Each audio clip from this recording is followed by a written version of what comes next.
Periodismo hoy.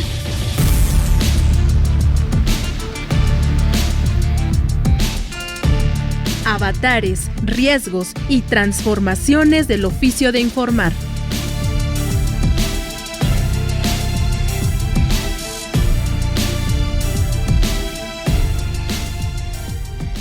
Hola, ¿qué tal? Buenas tardes, bienvenidas, bienvenidos a una emisión más de Periodismo Hoy, aquí a través de la señal de Radio Educación, como siempre, pues para platicar un poco sobre periodismo y sobre lo que hacemos las y los periodistas, en compañía de mi compañera de micrófonos, Alexia Cervantes. Te saluda, yo soy Andrés Solís. Me encanta saludarte, Andrés Solís, en este espacio en el que hablamos de periodismo, de cuestiones que competen, sí, a los que nos dedicamos a esto, pero sobre todo a la ciudadanía. Así que déjenme adelantarles que la charla de hoy va a estar muy buena, ya que en este espacio vamos a hablar hoy de la ética en el periodismo. ¿Eso qué es?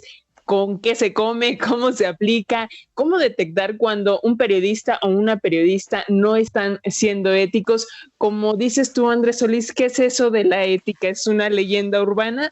Ciertamente es un tema que las y los periodistas, como nos lo platicó alguna vez Rogelio Hernández López en este espacio, Alexia, si lo recordarás, pues lo teníamos como un asunto de que solamente nos compete al gremio, ¿no? Hablar de la ética solamente es un tema interno y que no debería de salir en otras esferas, lo cual pues es mentira, porque es efectivamente un tema que la sociedad tiene que conocer, cómo nos comportamos las y los periodistas. Y ahora que se está democratizando la conversación al respecto, pues es increíble la cantidad de códigos de ética que han ido surgiendo en los últimos años, y está bien. El tema también es que se cumplan, no nada más que estén. Esto porque la ciudadanía merece tener acceso a estos códigos para poder conocer y que la sociedad exija que se respeten sus derechos como audiencias frente a los medios, y por supuesto que quienes hacen periodismo pues tengan conciencia de que existen unas normas mínimas de conducta que deben ser respetadas. Es muy importante esto que acabas de decir, Andrés, porque en efecto, en los últimos años, afortunadamente, se está abriendo el tema de la ética en el periodismo, pero desde luego nos conviene saber bien a qué nos referimos con esto de ética. Pongo un ejemplo rápidamente antes de continuar la conversación. Hay gente que llama y dice, oye, no estoy de acuerdo con lo que dice esa persona, yo no estoy en esa postura, y eso a lo mejor no tiene que ver tanto con la ética. Por supuesto que las audiencias tienen el derecho a expresarse y a señalar, pero como decía Miguel Ángel Granados Chapa, el periodista o el periodismo tienen que elegir una postura y defenderla, y un juicio no depende de la complicidad del lector. Vaya, a veces podemos no estar de acuerdo con alguna noticia, pero pues ya no depende de nuestro juicio, sino del apego a la verdad. Y el periodismo tiene que ser crítico, aunque a veces como radioescuchas, como lectores, como televidentes, no estemos tan de acuerdo con ese suceso. Eso no quiere decir que el periodismo no esté siendo ético, ¿no? Y que es una discusión que precisamente el presidente de la República equivocadamente, y a veces no tan equivocadamente, pero la pone en la agenda pública, pues justamente para que nos platique de esto. Este día aquí en Periodismo Hoy vamos a hablar con alguien que es experto en la materia, que lleva más de 25 años estudiando el tema de la ética y el derecho a la información, que es Gerardo Albarrán de Alba, periodista que ya estuvo en este espacio. Es defensor de las audiencias en Ibero Radio y de Radio y Televisión de la Universidad de Guadalajara. ¿Y qué te parece, Alexia, si para ir entrando en la materia, primero escuchamos Periotips, esta sección que cada semana nos prepara Graciela Ramírez? Vamos a escuchar.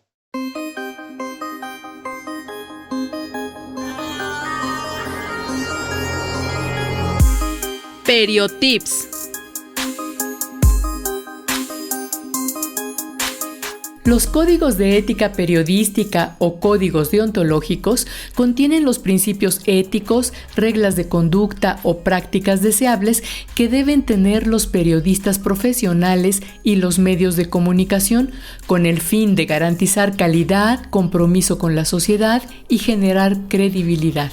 En México, No se habló de ética periodística durante décadas.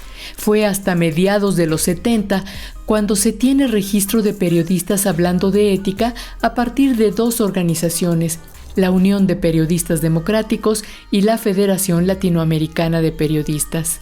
Aunque los empresarios de la radio y la televisión habían creado desde 1951 un código de ética con el que ellos mismos pretendían regularse, este nunca se dio a conocer ni se aplicó.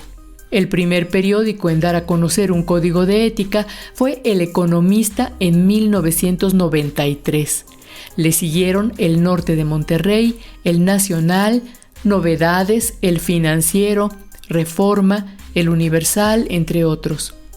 En 1994, el entonces secretario de Gobernación, Jorge Carpizo, instó a los medios informativos a discutir un código de ética, pero fue hasta 1998, en el marco de las discusiones para legislar el derecho a la información, que los radiodifusores presentaron un código de ética en contrapropuesta a la idea de legislar sobre el derecho a la información. Con esta promesa impidieron que se reglamentara y algunos pocos medios publicaron códigos de ética, los cuales quedaron en meras intenciones que no lograron convertirse en un mecanismo efectivo para guiar el trabajo periodístico.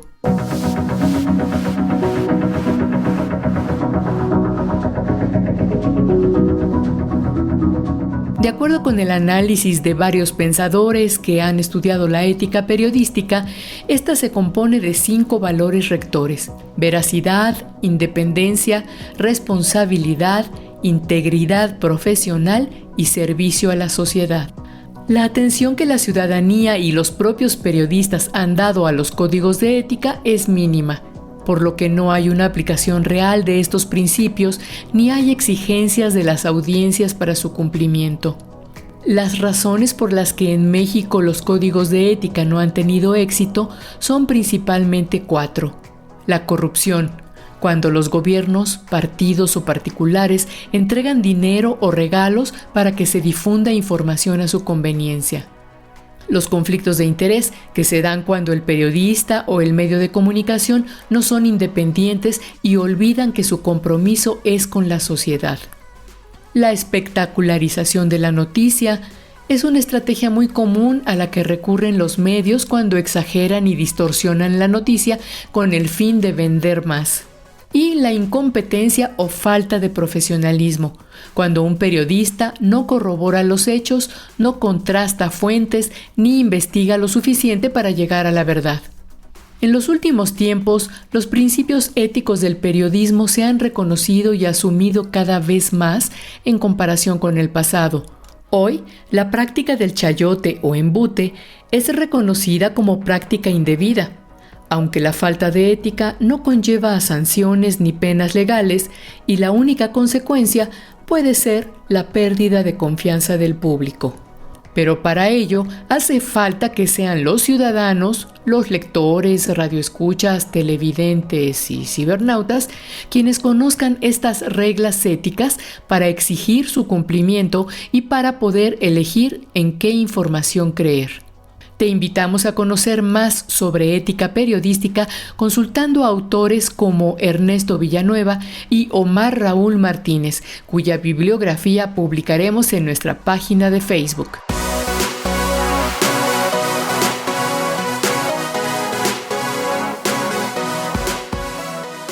Ya estamos esperando todos sus mensajes, los invitamos a comunicarse, a contarnos sus experiencias en torno al tema de hoy. Comuníquense con nosotros, díganos desde su punto de vista cuáles son las principales faltas de las y los comunicadores y cómo detectan cuando un periodista no está siendo ético. Vamos a abrir la conversación, vamos a abrir el diálogo en torno a estos temas.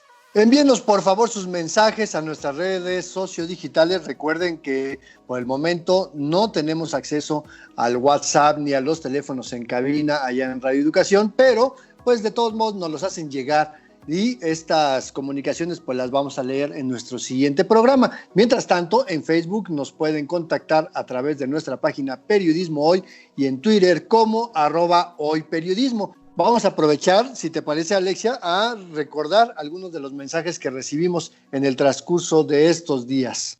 Milnor Montt, que nos escribió para decirnos que el programa de la semana pasada le pareció excelente. Muchísimas gracias por publicarlo allí en nuestras redes sociales. La semana pasada hablamos del periodismo digital, un tema que ya habíamos abordado, pero ahora le dimos otro enfoque, nos adentramos un poquito más y de esto que muchos llaman narrativas transmedia, que son ¿cómo se fabrican? Bueno, pues ya está el podcast disponible en nuestras redes sociales y en la página de Radio Educación www.medioradio.edu.mx.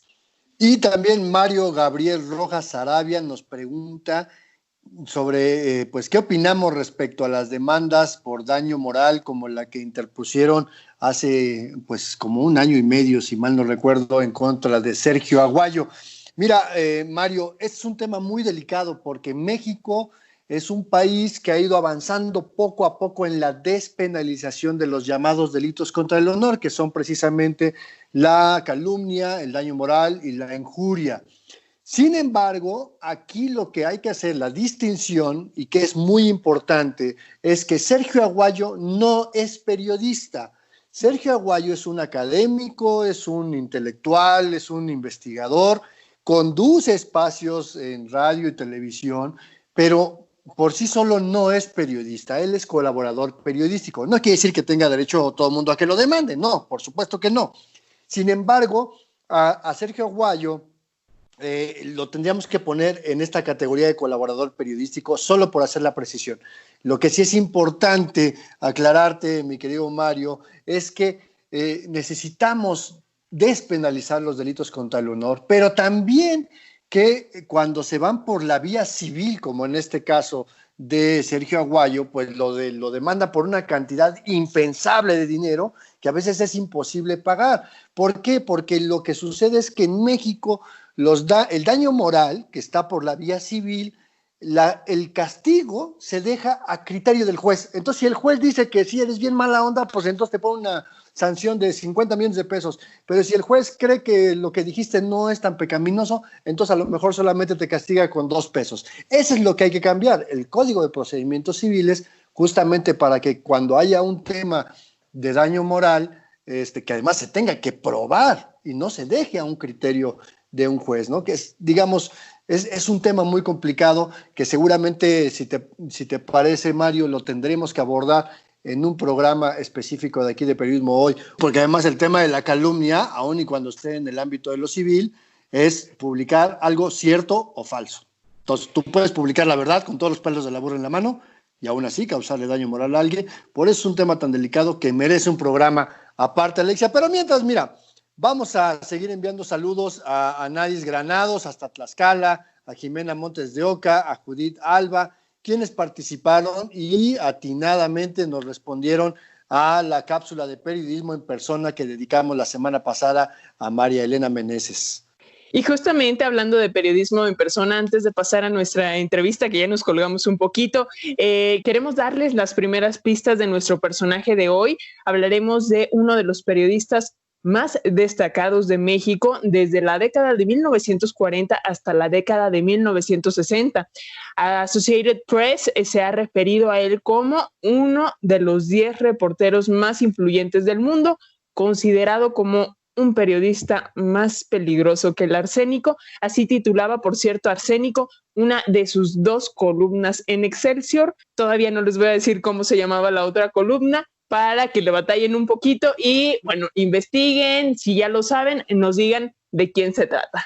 Y además tiene mucho que ver precisamente con el tema de este martes, Alexia. Mándenos sus mensajes en lo que escuchamos esta primera parte de nuestra conversación con el periodista investigador y experto en Derecho a la Información, Gerardo Albarrán de Alba, quien nos platicó sobre la ética en el periodismo.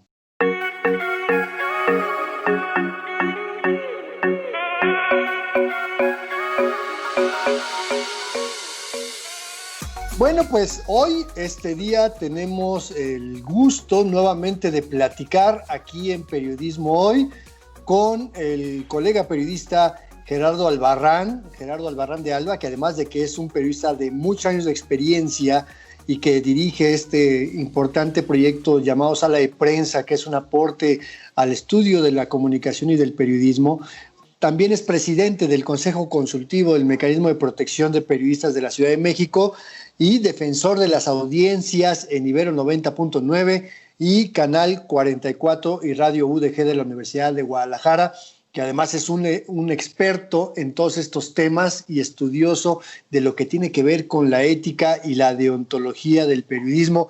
Gracias a ustedes, Alexia, Andrés, qué gusto saludarles nuevamente y estar aquí en este espacio y en esta que considero mi casa, que es Radio Educación. Oye, pues sí, fuiste también defensor de la audiencia de Radio Educación hace muy poco tiempo, pero justamente por eso, Gerardo, yo quisiera preguntarte, ahora que estamos hablando de este tema tan delicado que es la ética, pues que nos expliques primero qué es eso, con qué se come la ética. La ética, dicen que es una rama de la moral, ese árbol que da moras, decía un viejo revolucionario.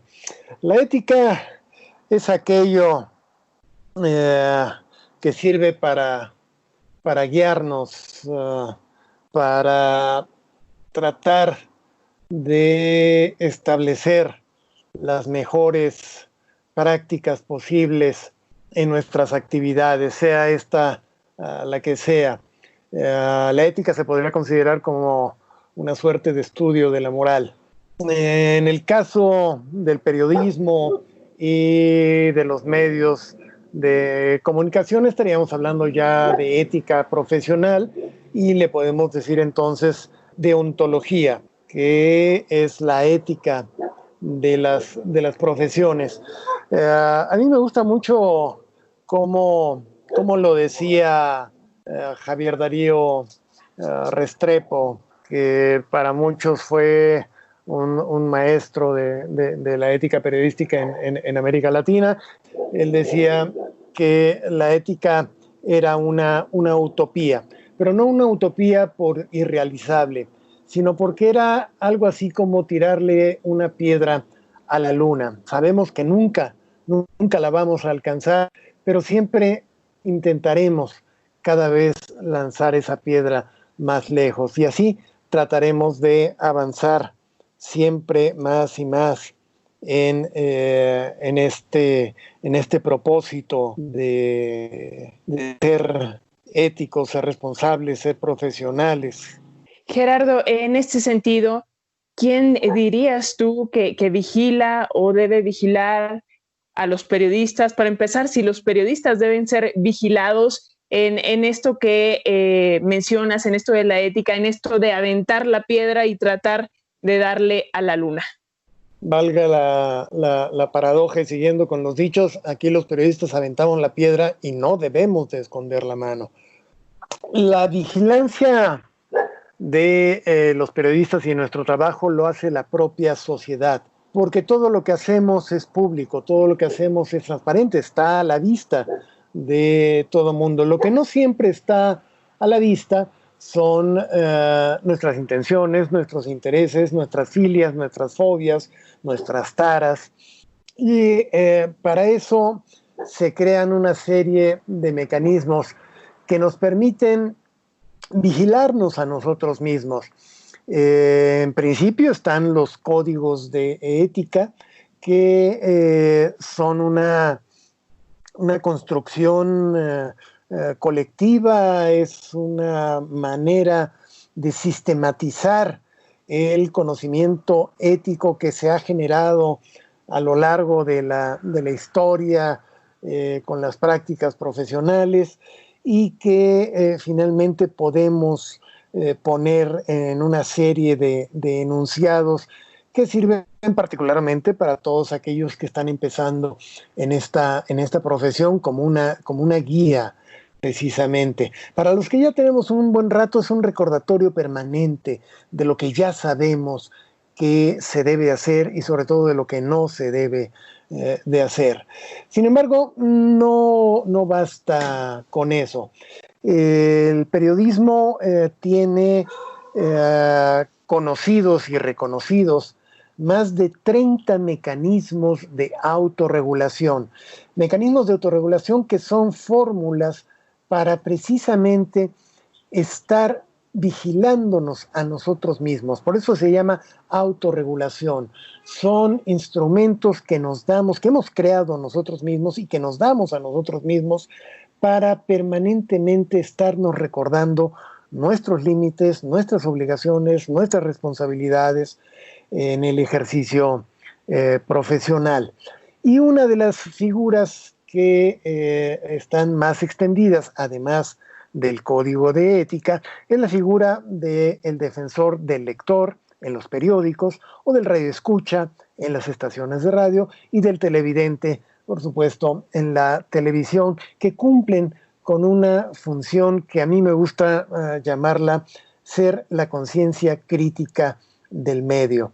Es un personaje que está al pendiente de lo que se hace en el medio y de cómo se hace, básicamente para proteger y salvaguardar el derecho a la información de la sociedad, que es algo con lo que nosotros como periodistas estamos permanentemente trabajando. Yo te diría que, en resumidas cuentas, así es básicamente como funcionaría esto, Alexia. Oye, Gerardo, en varias ocasiones te he escuchado una frase que a mí me ha gustado mucho y que la repito cada que puedo, citando la fuente, por supuesto, de esto de que la ética no se aprende, sino que la ética se construye. Pero para las audiencias que nos acompañan en este espacio, que no son necesariamente periodistas, ¿cuáles tendrían que ser los mínimos de conducta, las buenas prácticas mínimas que cualquier periodista debería de tener por el simple hecho de ser periodista profesional? Bueno, pues es muy sencillo. Es básicamente, primero, trabajar en función de los intereses de la sociedad misma. Nosotros estamos, como periodistas, nuestra única razón de ser, lo único que justifica nuestra existencia, la de nosotros como periodistas y la de los medios como tales, es la sociedad. Somos, de alguna manera, gente que está a su servicio. Estamos para brindarle a la sociedad información suficiente, veraz y oportuna para que cada persona de la sociedad pueda tomar parte en la toma de decisiones de su comunidad. Tomemos el ejemplo de la crisis global que estamos viviendo en este momento, la pandemia por el coronavirus. ¿Qué puede hacer la gente para hacer frente ante una situación como esta? Pues informarse. ¿Y cómo se va a informar la gente? Pues a través de los medios de comunicación. ¿Y quién hace los medios de comunicación? Pues lo hacemos los periodistas. De ahí el tamaño de nuestra responsabilidad. Trabajar obteniendo la información más confiable y útil posible para la sociedad. Tenemos la responsabilidad de buscar, investigar, rastrear y obtener esa información. Tenemos la responsabilidad de traducirla a formas que sean asequibles para toda la gente, porque de repente es información que puede ser muy técnica, muy compleja, y tenemos no que simplificarla, sino ser capaces de explicarla.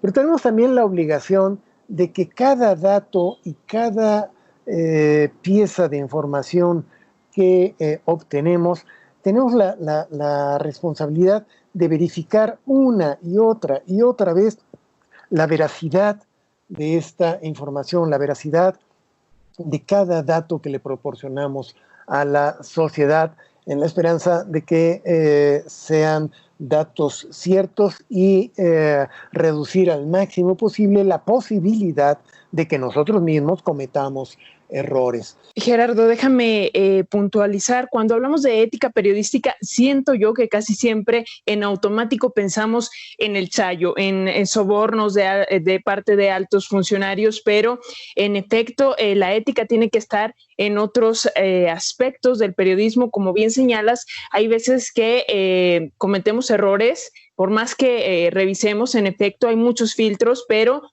hay veces que de plano se nos va y cometemos errores, y como medios y como periodistas tenemos la obligación de rectificar. No quiero quemar a nadie, pero luego aquí en Radio Educación de pronto hay como ciertas resistencias a rectificar informaciones que dimos de manera errónea o algún dato incorrecto, y esto es parte de la ética. Pero además, ¿qué otro aspecto dirías que forma parte de esto? No sé, se me viene a la mente señalar a colegas que no están haciendo bien su trabajo.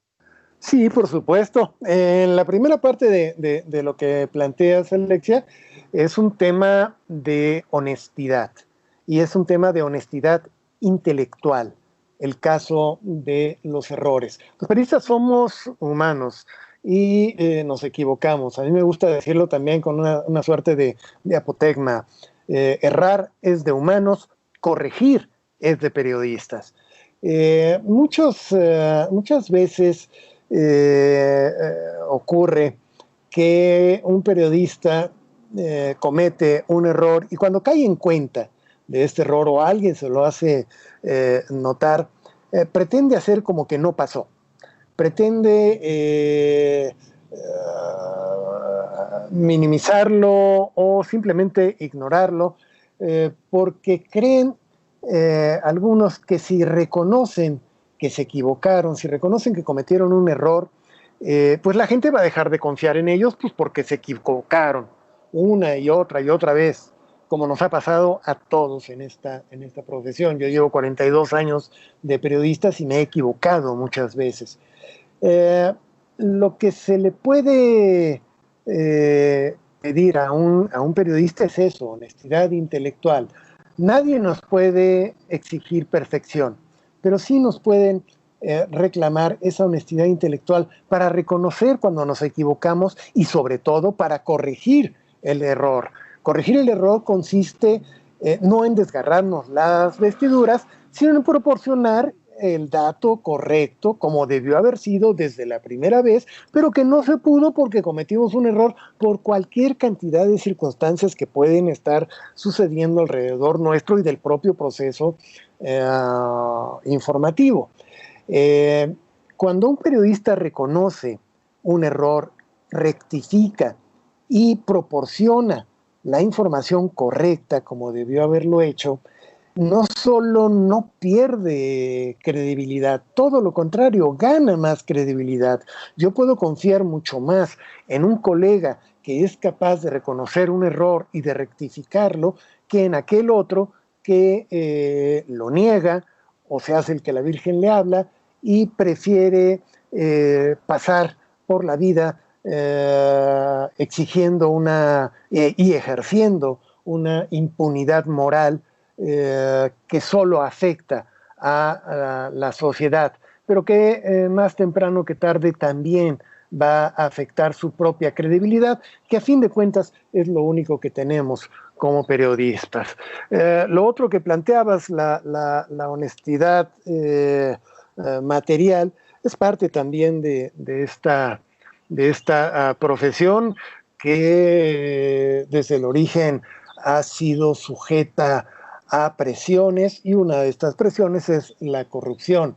Recordemos que no solo cuando conocemos el caso de un periodista corrupto, no solo se trata de una persona, de un periodista que es corrupto. Hay un agente corruptor que está corrompiendo a este periodista, por más dispuesto que esté a dejarse corromper. Y este puede ser un funcionario público, puede ser un empresario, o puede ser incluso un miembro de la sociedad civil.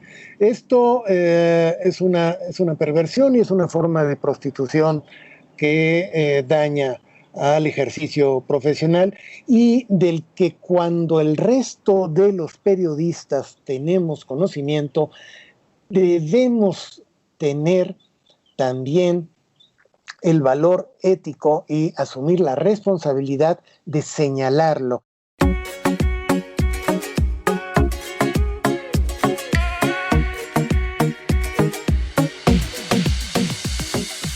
Antes de continuar con nuestra entrevista, hacemos una pausa para recordarles que estamos muy atentos a todos sus mensajes vía redes sociales. En Facebook nos encuentran como Periodismo Hoy o con nuestro @Periodismo Hoy Radio, y en Twitter somos @HoyPeriodismo. Y si no han descubierto todavía de quién hablaremos en Periodismo en Persona, aquí les vamos a dar otra pista. Este personaje de hoy era reportero estrella en el diario Excelsior, cuando Excelsior era el periódico más importante de este país, y ahí tenía una amplísima red de contactos envidiada por cualquier periodista. Sobresalió precisamente por su falta de escrúpulos, al grado de que Julio Scherer lo llamó el mejor y el más vil de los reporteros, ejemplo de lo que debería de ser el periodismo con estándares éticos muy cuestionables. Comenten en nuestras redes sociales de quién se trata. Continuamos platicando con el periodista Gerardo Albarrán de Alba, quien, para cerrar esta parte de la entrevista, nos tiene preparadas algunas recomendaciones muy puntuales para ser periodistas éticos. Estos tips también nos pueden ayudar para detectar a aquellos que no lo son.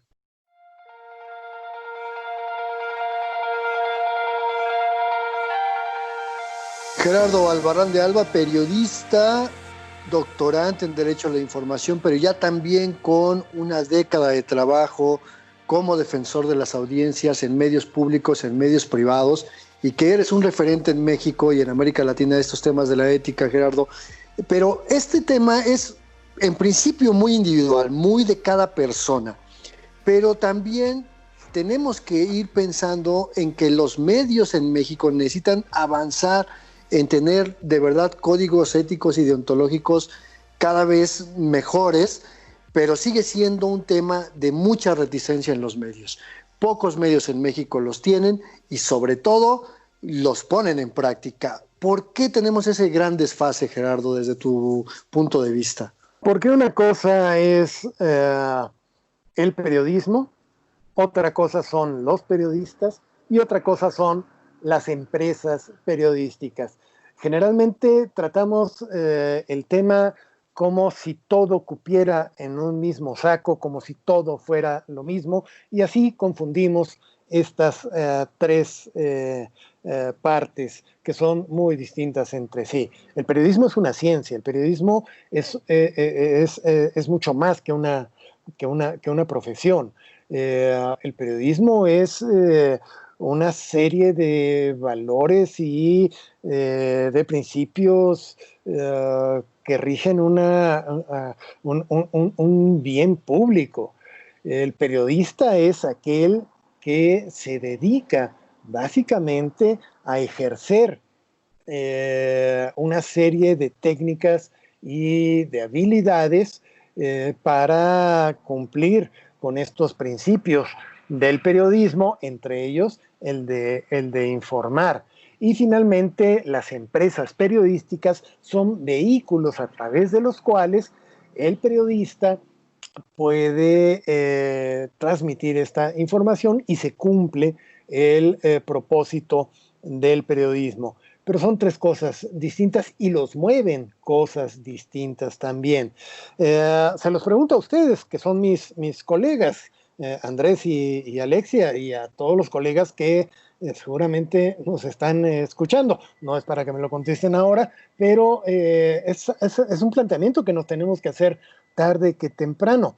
¿De verdad tenemos autonomía los periodistas en nuestro trabajo cotidiano? ¿Tenemos autonomía para decidir los temas que vamos a tratar, los asuntos que vamos a investigar, las fuentes a las que vamos a recurrir, los géneros que vamos a practicar, la extensión de nuestras piezas, el enfoque que le vamos a dar?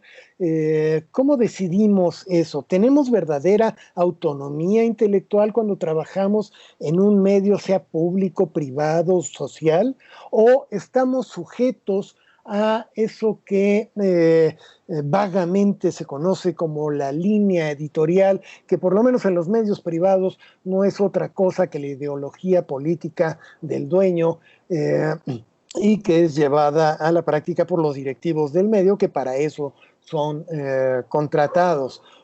Yo creo que ahí podríamos empezar por explorar por qué esta reticencia también a los controles deontológicos. Son las empresas periodísticas, son los medios los que se resisten a estos controles, no porque no sean éticos per se. Yo trabajé 21 años en la revista Proceso, que no tenía, ni ha tenido, ni sabrá Dios si va a tener alguna vez un código de ética, pero me consta de primera mano que había principios éticos que se respetaban y que se hacían valer. Incluso conocí casos de colegas que fueron despedidos de Proceso por violaciones éticas graves, sin que tuviéramos un código de ética como tal. Lo que ocurre es que cuando tienes un código de ética, este código de ética tiene que ser público, si no, no sirve de nada. Es el caso del código de ética que existía en MBS la primera vez que contrataron a Carmen Aristegui, que formaba parte de su contrato de trabajo con la empresa. Carmen metió ahí un código de ética del que nadie sabía. Supimos de él cuando la corren y entonces ella apela a ese código de ética. De hecho, la corren por supuestas violaciones a su propio código de ética. Cuando tienes un código de ética como medio y lo haces público, le estás dando a la sociedad el principal instrumento para cotejar y constatar la práctica profesional cotidiana de este medio. Esto tiene que ver también con el ensoberbimiento de los periodistas y de los medios, que acostumbrados como estamos a un discurso unidireccional, como ha sido históricamente el ejercicio de la prensa, no aceptamos tan fácil que cualquier miembro de nuestra comunidad nos interpele. Como Juan de los Palotes me va a venir a decir a mí que lo estoy haciendo bien o mal, cuando yo soy el que le está dando los instrumentos para que pueda ejercer su ciudadanía a través de la información, cuando yo soy la correa de transmisión entre el poder político y el poder económico, y ellos que son simples mortales ciudadanos. Entonces, eso que estoy planteando de una manera, por supuesto, muy burda y con cierta sorna y sarcasmo, en el fondo es algo que está ahí y que juega un papel y que hace que las empresas periodísticas se resistan a instaurar códigos de ética, porque entre otras cosas, lo primero que saldría a la luz es que durante demasiados años han faltado sistemáticamente a la ética periodística. Gerardo, en este contexto no quisiéramos dejarte ir sin antes preguntarte cómo observas las nuevas disposiciones de la recientemente aprobada Ley de Cláusula de Conciencia y Secreto Profesional de apenas el mes pasado, del 8 de junio, que obliga, entre otras cosas, a los medios de la Ciudad de México a establecer códigos de ética antes de que termine este año. Esa va a ser una cosa muy, muy interesante, porque vamos a ver si alguna instancia de gobierno va a ser capaz de hacer valer esta ley, obligando a los medios a cumplirla, a darse a sí mismos un código de ética, y en caso de que no lo hagan, a establecer una sanción. Para eso tendrá que haber también un reglamento y una reforma también, ya sea en el Código Civil, de preferencia en el Código Civil. No creo de ninguna manera que pase el Código Penal, sería un sinsentido y sería bastante controvertible, pero en el Código Civil debería de establecerse las sanciones correspondientes para quien no cumpla con la obligación de darse un código de ética. De otra suerte, vamos a tener una ley que, como aquella ley de imprenta preconstitucional que se sancionó unos días antes del 5 de febrero de 1917, cuando se sanciona nuestra constitución política, tenemos una ley de imprenta de unos días antes que fue letra muerta durante todo el siglo XX y una parte del siglo XXI, pues porque no había ni los mecanismos ni la voluntad de hacerla cumplir. Tendrán que darse estas reformas primero, y es lo que tenemos que no solo estar al pendientes de que así ocurra, sino de presionar para que así ocurra, porque es una ley importante. Es importante que los medios tengan un código de ética que los haga responsables frente a la sociedad, pero también es muy importante que cobren plena vigencia la cláusula de conciencia y el secreto profesional de los periodistas. Oye, Gerardo, ¿y qué le dirías a quienes están en las escuelas estudiando comunicación, periodismo, donde tampoco existen las materias de ética y de ontología de la información? ¿Cuál sería la mejor recomendación que tú les harías para que puedan ir fortaleciendo estos valores para ser los periodistas con mejores estándares éticos? En unas cuantas escuelas existe la materia de ética, pero son apenas unas cuantas de las cientos de escuelas donde se da comunicación, o las pocas que dan periodismo como tal. Lo que yo les diría es tres cosas muy elementales. Tú alguna vez incluso fuiste víctima mía en algún planteamiento de esto. Lo primero que les diría es: jamás se atrevan a escribir o a decir al aire algo de lo que no entiendan, algo que no conozcan, algo de lo que no sepan. Es una gran irresponsabilidad. La segunda cosa que les diría es: cuando escriban, tengan plena conciencia de que todo lo que digan, todo lo que escriban, todo lo que graben, todo lo que transmitan va a afectar a alguien. A veces más, a veces menos. Nunca lo hagan, nunca afecten a alguien a propósito, nunca escriban con el objeto de dañar.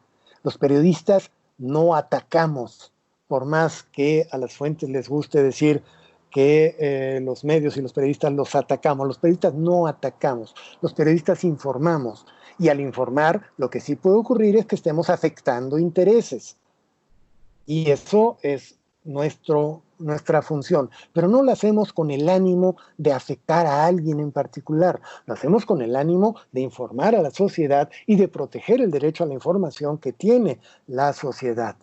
Y finalmente, algo que luego digo un tanto en son de entre broma y en serio, sobre todo cuando tengo la oportunidad de conversar con alumnos de primero o segundo semestre de comunicación, y por ahí anda todavía algún despistado que quiere ser periodista desde muy temprano en su profesión y en esta carrera, en esta licenciatura. Pues yo lo que les diría es: si quieren ser periodistas, pues de preferencia estudien algo útil. Estudien economía, estudien derecho, estudien sociología, ciencia política, qué sé yo. El periodismo sigue siendo todavía en gran medida un oficio. Las partes elementales del quehacer cotidiano de un periodista se siguen aprendiendo y se pueden seguir aprendiendo sobre la marcha en el día a día, pero es importante que los periodistas conozcamos bien a fondo alguna materia que nos interese.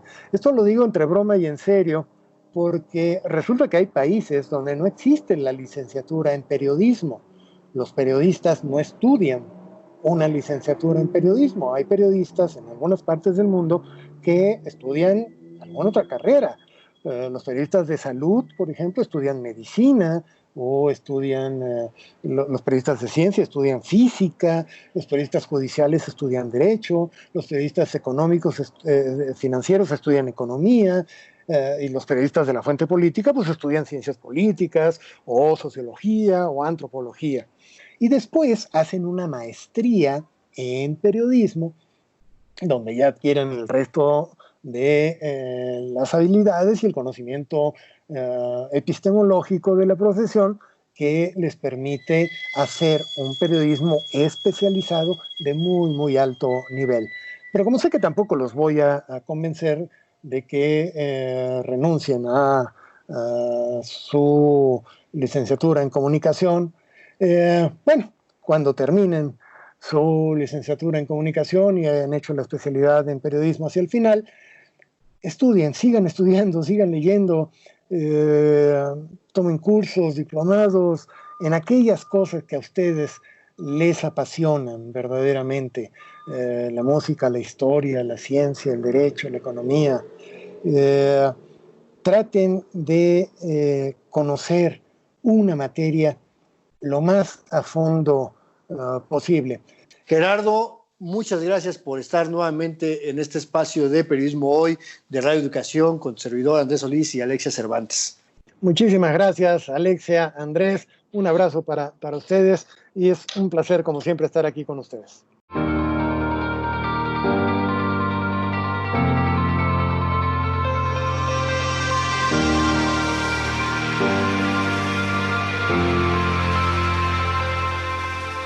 Y finalmente llegó el esperado momento de nuestra sección Periodismo en Persona, una sección preparada por Andrés Solís, dedicada hoy a uno de los periodistas más influyentes entre los años 40 y los 60, un hombre culto, inteligente y hay que decir también muy buen escritor, pero también ejemplo del chantaje y de la extorsión para acallar la verdad. De él se decía que cobraba más por lo que se callaba que por lo que publicaba, Andrés. Este personaje además fue famoso por su profunda misoginia. Por si fuera poco, no solamente era de los que le ponían precio a la línea Ágata, al cuadratín publicado, sino que además escribía con un odio hacia las mujeres que era terriblemente monumental. Así que vamos a escuchar de quién se trata.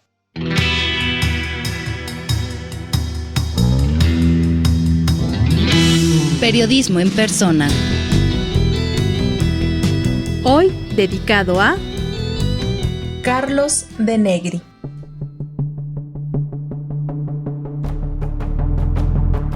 Aún antes de ser presidente, Andrés Manuel López Obrador se enfrentó a un sector de la prensa a quienes ha calificado de conservadores, poco profesionales y hasta de ser fifí. Y el presidente tiene razón en señalar a quienes hacen del periodismo un negocio y no una profesión. Y muchos de ellos tienen un oscuro antecesor llamado Carlos de Negri, el más vil de los reporteros, como le llegaron a decir.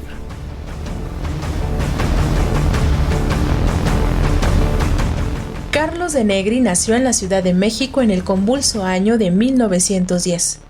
Siendo hijo de un diplomático, Carlos tuvo desde su infancia una vida medio cómoda y de lujos, que le acercaron a la cultura, los viajes y el dinero. Siempre mantuvo este tipo de vida a costa de lo que fuera y por encima de quien se le pusiera en el camino. Nunca quiso ser diplomático porque encontró en el periodismo la mejor manera de acercarse al poder y a las altas esferas gubernamentales. Así se convirtió en uno de los mejores cronistas de su época, gracias a sus habilidades en la narrativa y en la prosa. En sus inicios se incorporó al llamado Buró Fantasma, equipo que integró Salvador Novo para la sección la semana pasada en la revista Hoy, junto con Luis Espota, Rafael Solana y Horacio Quiñones.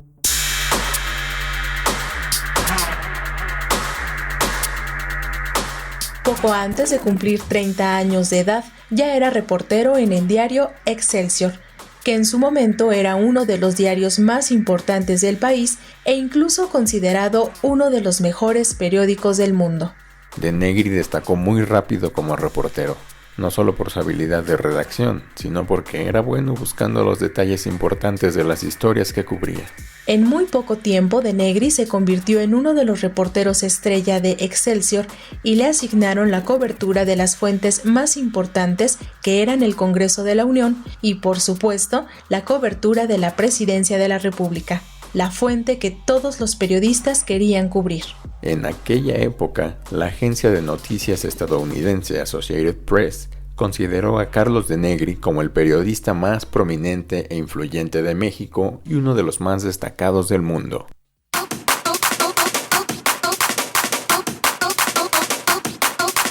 Muchos colegas periodistas consideran a Carlos De Negri como un buen reportero, aún hoy en día, pero su fama también viene acompañada del lado más oscuro y terrible del periodismo, la corrupción. A finales de los años 40, De Negri estrenó una columna en Excelsior denominada Miscelánea Política, que a la postre se convirtió en el ejemplo de lo peor del periodismo, que es el uso faccioso de la pluma. El periodista vendió su columna al mejor postor. Miscelánea Política. Se convirtió en la palestra para denostar, denigrar, agredir, ofender, acusar sin pruebas y criticar a quien el autor quisiera, siempre y cuando hubiese alguien dispuesto a pagar por esas calumnias protegidas por el poder. El periodista se convirtió en un arma política y cobrador de favores, al tiempo que publicaba todas las filtraciones que desde el poder le hacían llegar para construir las realidades que el sistema político mexicano necesitaba para legitimarse.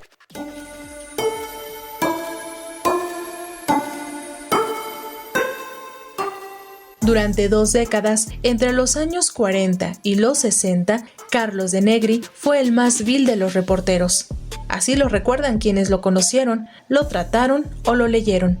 En resumen, es la personificación de la corrupción que aún existe en el periodismo. Un 2 de enero de 1970, cuando ya tenía menos poder e influencia, Carlos De Negri fue asesinado en su propio domicilio.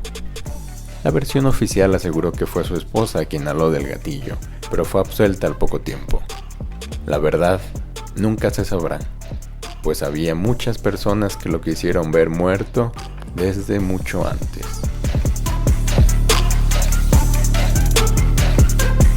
Llegó el momento de despedirnos. Muchas gracias por sintonizarnos. No olviden que pueden volver a escucharnos y compartir nuestros podcasts que ya se encuentran publicados en nuestras redes sociales y, como ya lo decía al inicio de este programa, en www.e-medioradio.edu.mx. Va de nuez, www.e-medioradio.edu.mx.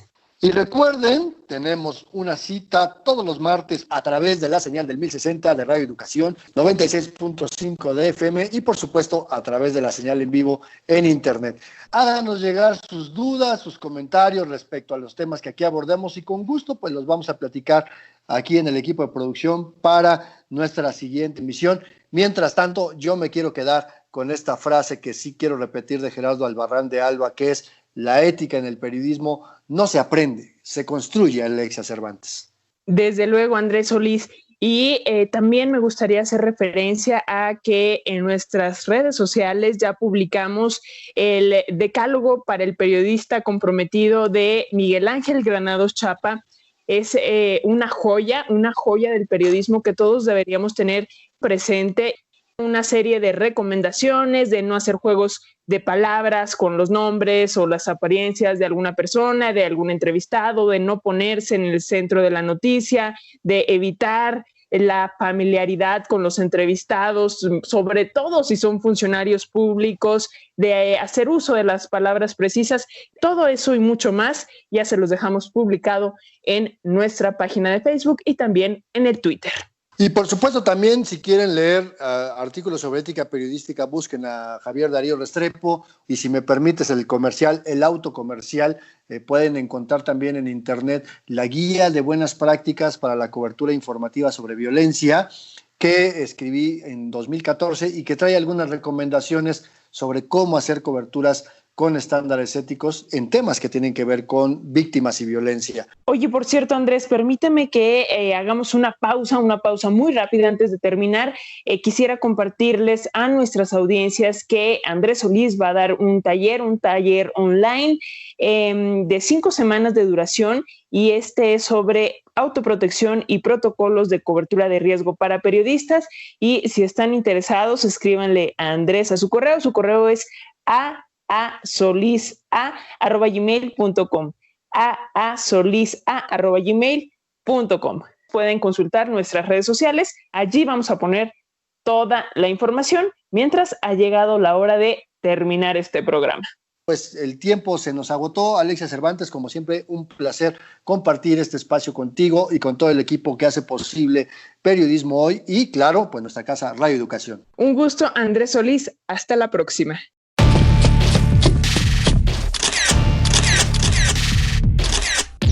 Periodismo Hoy. Periodismo es publicar lo que alguien no quiere que se sepa. Todo lo demás son relaciones públicas.